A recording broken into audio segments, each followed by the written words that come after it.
Frère, le corps n'est pas pour la débauche, il est pour le Seigneur, et le Seigneur est pour le corps. Et Dieu, par sa puissance, a ressuscité le Seigneur, et nous ressuscitera nous aussi.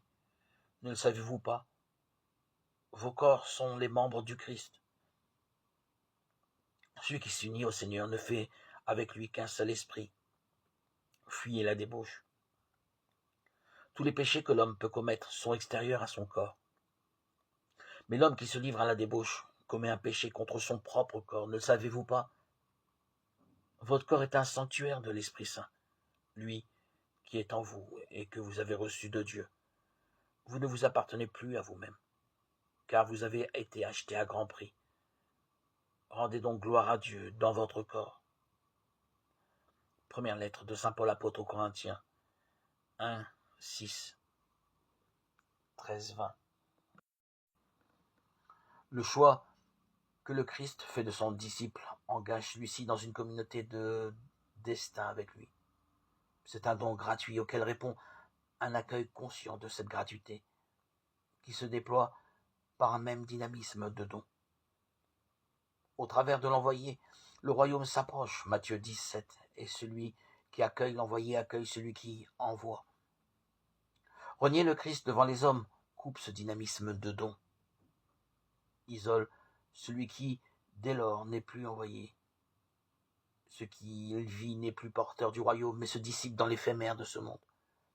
Nous pouvons rêver à une bonne entente universelle, mais la paix annoncée par le missionnaire n'est pas une simple cohabitation sans heurts.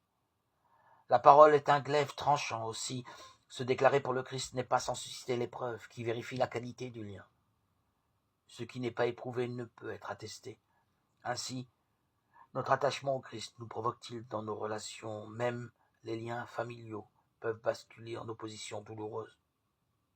Alors l'union entre le maître et ceux de sa maison, plus forte que la solidarité familiale, a deux conséquences. Ici-bas, c'est l'esprit de votre Père qui parlera en vous, et devant le Père, le Fils se déclarera pour nous. Une telle union parfaite, dès l'origine du côté du maître, et en chemin du côté du disciple, elle porte la mission. Mais elle en est aussi le fruit. Tout événement, même l'infidélité dont on se répand, est opportunité pour que cette union se fortifie. La question de l'accompagnement de la mort est présente dès la Bible, même si les moyens du temps sont bien faibles. Songeons à la présence de Marie au pied de la croix, ultime consolation du Christ. Plus largement, la Bible fonde la défense de la vie. J'ai placé devant toi la vie et la mort. Choisis donc la vie, de Deutéronome 30, 19.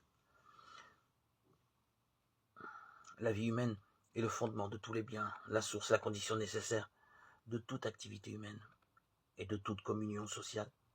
Si la plupart des hommes estiment que la vie a un caractère sacré et que chacun peut en disposer à son gré, les croyants y voient plus encore un don de l'amour de Dieu, qu'ils ont la responsabilité de conserver et de faire fructifier. L'euthanasie est une grave violation de la loi de Dieu en tant que meurtre délibéré moralement inacceptable d'une personne humaine.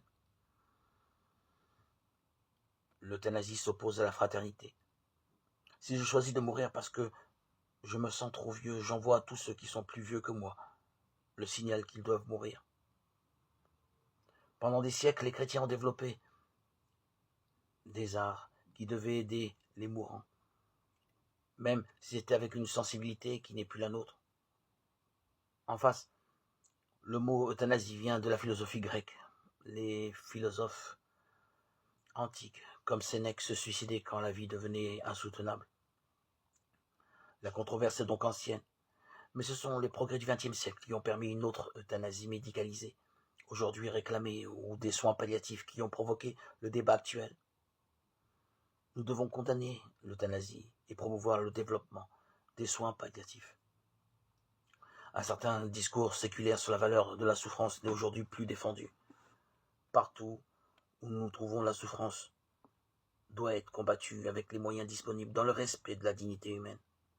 Les soins palliatifs, quand ils sont déployés dans leur vérité, proposent un accompagnement pluridisciplinaire qui mobilise les soignants, les aumôneries, les familles et autres proches pour donner aux souffrants le plus grand réconfort possible.